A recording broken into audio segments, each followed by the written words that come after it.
When the cameras went quiet. The city was still waking when Dylan Wang's phone began to buzz. At first, he ignored it. The morning sun spilled across his apartment floor, warm and quiet, the kind of calm that hides bad news. Then the message came, short, sharp, and unbelievable. He read it twice. Once for the words, and once for the silence that followed. Gone. Just that. Gone. He stared at the screen. The world suddenly lost its sound. Somewhere outside, a horn blared. A dog barked. But inside, there was nothing, just the echo of his own heartbeat. He thought it was a mistake. He thought any second now, his friend would text him back with one of those voice notes, laughing, teasing, saying, "Bro, relax, I'm fine." But the voice never came. By noon, his feed was filled with the same headline. The same disbelief. The same ache. That evening, Bai Lu called. Her voice cracked through the static. "Dylan, Wabiyu Seong Xin. I don't believe it." He swallowed hard. "Neither do I." For a long moment, they said nothing. Just the sound of breathing, both trying not to break. "He promised," she whispered. "He said we'd all meet again for the spring project." "I know," Dylan replied quietly. "He said the same to me." A pause. Then, softer. "It feels like we blinked, and he vanished." That night, Dylan didn't sleep. He sat on the floor beside the script they'd been reading last week, the one his friend had marked up with red ink and messy handwriting. The words blurred. He remembered his laughter, the way he'd always say, "Come on, one more take. Let's make it perfect." He could still hear him. Still feel the rhythm of his energy moving through the studio. And in that space between memory and dream, Dylan thought, just for a second, that he saw a light move across the room. Soft. Gold. Fleeting. He blinked, and it was gone. "Maybe I'm just tired," he whispered to himself. But deep down, he knew it wasn't tiredness. Something in the air had changed. The next morning, he met Bai Lu at the old sound stage. It hadn't been used since their last shoot together. Dust floated in the beams of sunlight that slipped through the ceiling cracks. On one of the racks, a costume still hung with his friend's name written in marker on the tag. Bai Lu ran her fingers over it. "He always said this was his lucky jacket," she murmured. Dylan nodded. He never filmed without it. They stood there in silence for a long time, breathing in the scent of the studio, old wood, paint, faint traces of coffee. Then Bai Lu's eyes fell on an old voice recorder left on the table. She pressed play. Static. Then, a laugh. His voice filled the room. Warm. Playful. Alive. "We can do better, right? Let's make it shine." Bai Lu covered her mouth. Dylan closed his eyes. Even now, he was still directing them. For a second, it almost felt like he was standing there with them, grinning, holding the script under his arm. Then the lights above flickered, just once, and steadied. Dylan looked up. "Did you see that?" Bai Lu nodded slowly. "Maybe the power." He smiled faintly. "Or maybe he's reminding us he's still around." She gave a weak laugh. "If it's really him, he should say something." The recorder, still playing, gave a sudden sharp click, then another voice clip started. "Keep going," it said. They froze. Neither of them remembered recording that part. Bai Lu's eyes welled up. Maybe that's enough of a sign. Later that evening, they sat outside the studio, watching the sunset burn through the horizon. The wind carried the scent of spring rain. Dylan turned to her and said quietly, "You know, he used to say art doesn't end. It just changes form." Bai Lu nodded. He was right. Silence stretched between them, comfortable this time. A small bird landed near the door of the stage, chirping 3 times before flying off again. Bai Lu smiled faintly. He loved birds. Remember? Dylan laughed softly. Yeah. He said they were free souls. Then he looked down at his hands, whispering, "Maybe that's what he is now." When night fell, Dylan returned home. The city lights shimmered below his balcony. He scrolled through old photos, group selfies, bloopers, candid shots. Every image felt like a heartbeat frozen in time. At 2 a.m., his phone buzzed again. Unknown number. He hesitated, then opened it. Just one message. 4 words. "Finish what we started." He stared at it, his pulse quickening. The number disappeared before he could take a screenshot. No chat history. No contact name.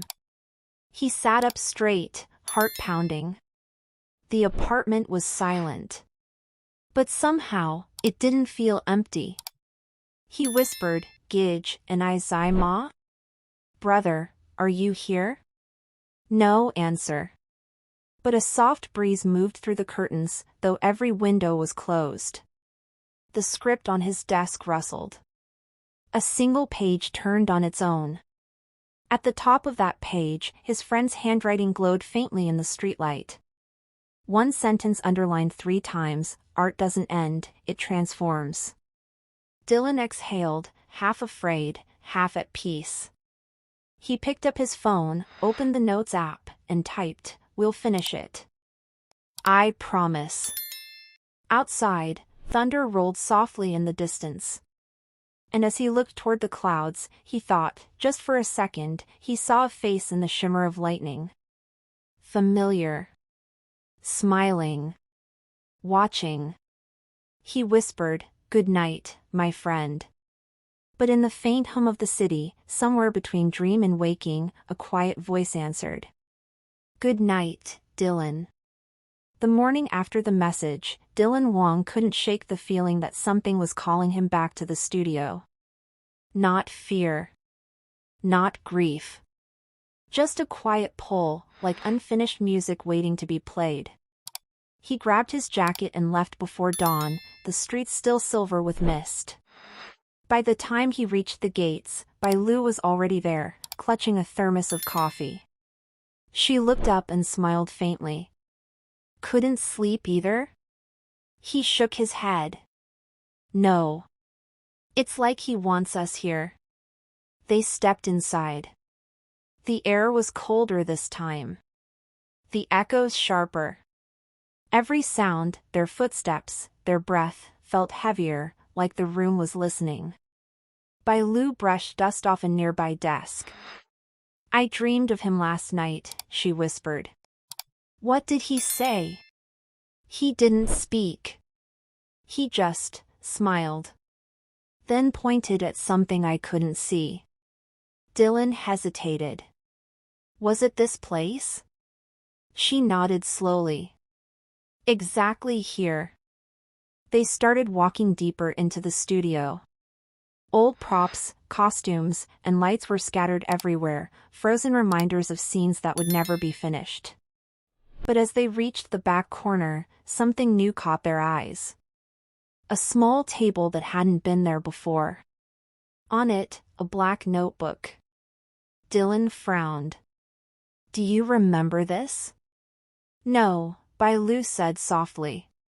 "But look, it has his name." He reached out, hesitated, then opened it. Inside were notes, hundreds of them. Scene ideas, sketches, half-written lines, and on the last page, a message written in hurried strokes. "If I don't make it, tell my story." Not the way it ended, but the way it should have continued.